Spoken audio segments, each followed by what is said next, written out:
인간은 이 환경에 적응해 나갑니다. 상당히 그 적응력이 빠르죠. 우리 주변에 아무리 안 좋은 일이 있더라도 거기에 다 적응해 나가고요. 어찌 보면은 무덤덤해집니다. 지금 현재 지정학적 리스크 계속되고 있습니다. 이스라엘과 팔레스타인 그리고 우크라이나와 러시아 여기에다가 미국의 10년물 국채금리 여전히 높은 수준을 나타내고 있는데요. 하지만 증시는 예전만큼 발작적인 반응을 나타내지는 않습니다. 미국 증시 간밤에 혼조 양상으로 거래를 마쳤고요. 우리 증시 어제 이 마무리가 조금은 아쉽기는 한데 그렇다고 깊은 낙폭은 아니었습니다. 과연 오늘장 우리가 기다리는 반등 보여줄 수 있을까요? 그렇다면 어떤 부분에 조금 더 집중해서 오늘장 대응 전략 세워야 하는지 핵심 뉴스 먼저 살펴보겠습니다. 시장에서 주목하고 있는 점 그리고 오늘 뉴스의 이 양을 보더라도 현재 세일즈 외교 관련된 보도가 상당히 많은 비중을 차지하고 있습니다. 윤석열 대통령 사우디아라비아에 순방을 하고 있는 상황인데요. 여기에서 속속 성과가 나오고 있습니다. 오늘은 이와 관련해서 기사를 좀 나눠서 여러 가지 준비해봤는데요. 먼저 첫 번째 소식은 건설 쪽, 가스 플랜트 쪽의 수주 소식부터 전해드리도록 하겠습니다.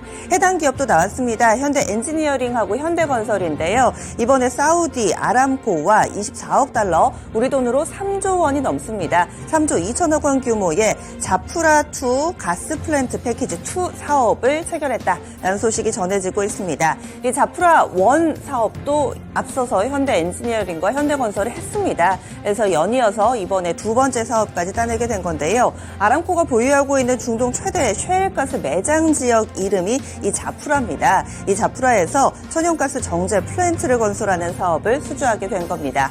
앞서서 첫 번째 사업이 2021년에 있었습니다. 그래서 당시의 규모가 29억 달러 정도였는데 그때 당시에 수주를 하고 이번에 연속 수주에 성공을 하게 된 거죠. 그렇다면 관련된 종목 보겠습니다.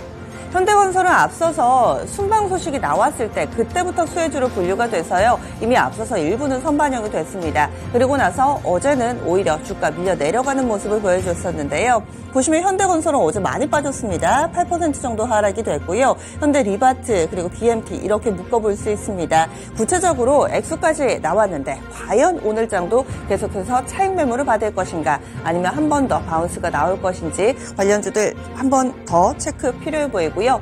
다음으로 두 번째 소식입니다. 두 번째로는 디지털 트윈입니다. 이와 관련해서도 수주 소식이 전해지고 있습니다. 핵심 기업은 네이버입니다. 네이버가 사우디아라비아와 1억 달러 규모의 디지털 플랫폼 수주 계약을 따냈다라는 내용입니다. 이 네옴시티 건설의 근간이 되는 AI 기술을 제공할 것으로 보이는데요. 이는 지난 3월에 MOU를 이미 체결한 바가 있습니다. 그에 따른 후속 조치 확정하고 체결하고 이것이 이번에 나왔다. 이렇게 알 수가 있겠고요. 그리고 이번에 디지털 플랫폼 수주다. 약간은 생소하실 수도 있는데 여기에서 이번 계약의 핵심이 디지털 트윈 플랫폼입니다.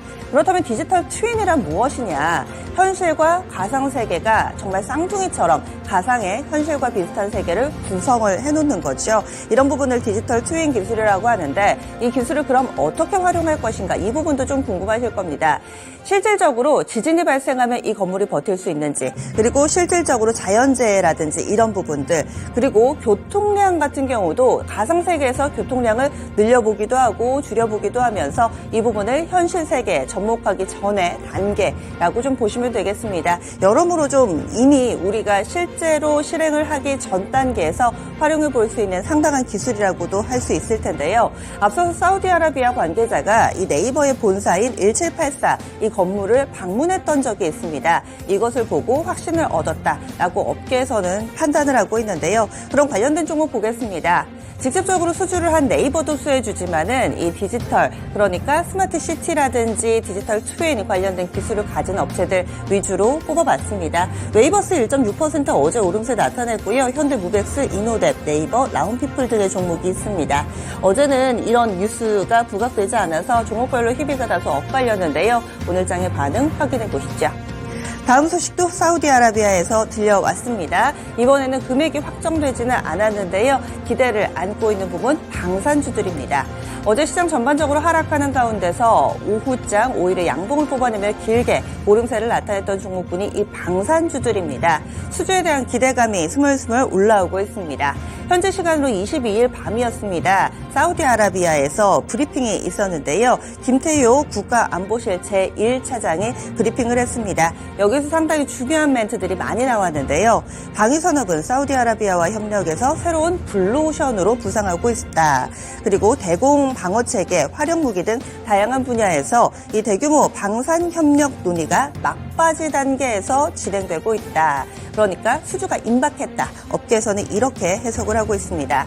다만 사우디아라비아가 현지에 놓여있는 그 위치가 여러모로 중동 지역이고요. 주변에서 전쟁도 한창이고 그렇기 때문에 이 예상 계약 규모나 이 무기 체계에 대해서 이야기하는 것에 대해 상당히 꺼린다고 합니다. 그래서 이 협상은 이미 막바지로 접어들기는 했지만은 어떤 업체에 어떤 무기를 얼마만큼 수출을 할지 이 부분에 대해서는 말을 아끼는 모습이었는데요. 하지만 이 상당 규모의 방위산업 이 수출이 임박했다라는 것만은 분명합니다. 그렇다면 관련된 종목군들 보실까요?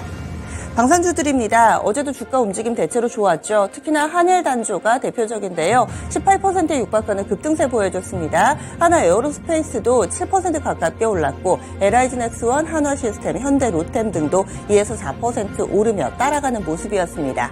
그동안에는 이 지정학적 리스크 발생했을 때 빅텍을 비롯한 중소형주들의 움직임이 나타났다면 이번에는 수주가 임박하면서 대형 방산주들이 움직이기 시작했습니다. 후속 내용에 따라서 한 번 더 출렁거림 예상됩니다. 이어지는 소식입니다. 날씨가 추워지니까 국내외에서 여러 가지 전염병이 돌고 있습니다. 이는 좋지 못한 소식인데요. 전염병 확산 소식 알아보겠습니다. 지금 중국 지역이 문제인데요. 중국에서 가을, 겨울 유행 감염병이라고 할 수 있는 마이코플라스마 폐렴이 확산되는 모습입니다. 이번에 처음 발생한 건 아니고요. 원래 유행병으로 있었던 병인데 여기에서 특이한 것이 무엇이냐면 세균이나 바이러스에 따라서 감염되는 것이 아니라 특수 병원체라고 할 수 있는 마이코플라즈마에 감염이 돼서 발생한다고 합니다. 증상은 일반 감기나 독감이랑 비슷하답니다.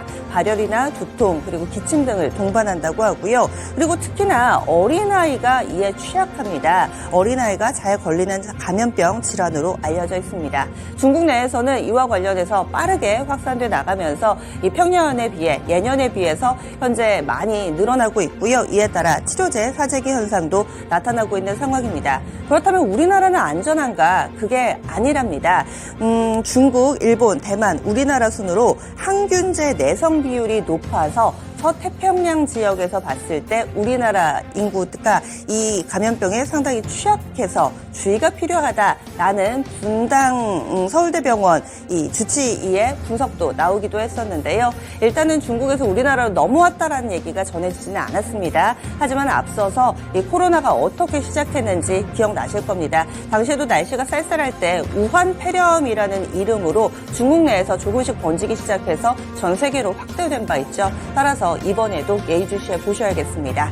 내부적으로는 소의 피부병이라고 할 수 있는 럼피스킨병이 꾸준히 확산되어가는 모습입니다. 지난 20일에 처음으로 발생해서요. 21일에 3건, 22일에 6건, 그리고 어제는 총 7건 발생했습니다. 이제는 화성시까지 번지는 모습인데요. 이에 따라서 설처분하는 소의 양이 더욱더 늘어나고 있고 또 다른 지역에서도 긴장을 하고 있는 상황입니다. 그렇다면 이 두 가지의 감염병 먼저 마이코플라즈마 관련된 종목부터 보겠습니다. 대표적으로는 광동제약 어제 20% 급등이 됐고요. DXVX 이 종목도 10%, 국제약품 8% 오름세 보여줬습니다. 이어서 럼피스킨 쪽 넘어가겠습니다. 동물 백신 관련된 종목군들이 있죠. 이에 따라 1급에 상한가에 안착을 했고요. 중앙 백신도 한 급 모자란 상한가였습니다. 그리고 파루, 진바이오텍도 두 자릿수의 급등세 보여줬고요. 다만 체시스는 이탈하면서 핵심주 쪽으로의 더욱더 집중 현상 나타나고 있습니다. 마지막으로는 간밤 마감한 뉴욕 증시 보겠습니다. 3대 지수는 혼조 양상으로 거래 마쳤고요. 변동폭이 크지는 않았습니다. 다우는 0.58% 하락했고 S&P 500 지수 0.17% 밀렸습니다. 다만 기술주 중심의 나스닥 지수가 0.27% 오름세 나타냈습니다. 뉴욕 증시에서 주목하고 있는 것은 국채금리입니다. 10년물 국채금리 5% 넘게 오름세를 나타내다가 갑자기 방향이 바뀌면서 4.8% 중반의 움직임을 보여주며 변동성이 상당히 큰 모습입니다. 계속해서 뉴욕 증시에서 이 국채금리 움직임 주목하고 있는 모습이고요.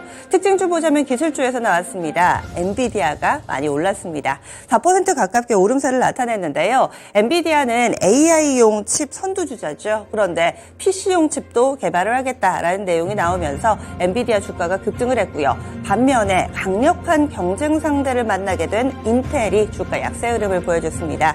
3%가량 하락하면서 대조를 이뤘습니다. 이렇게 해서 핵심 뉴스 알아봤습니다. 오늘도 개장은 증권통과 함께 하시기 바랍니다.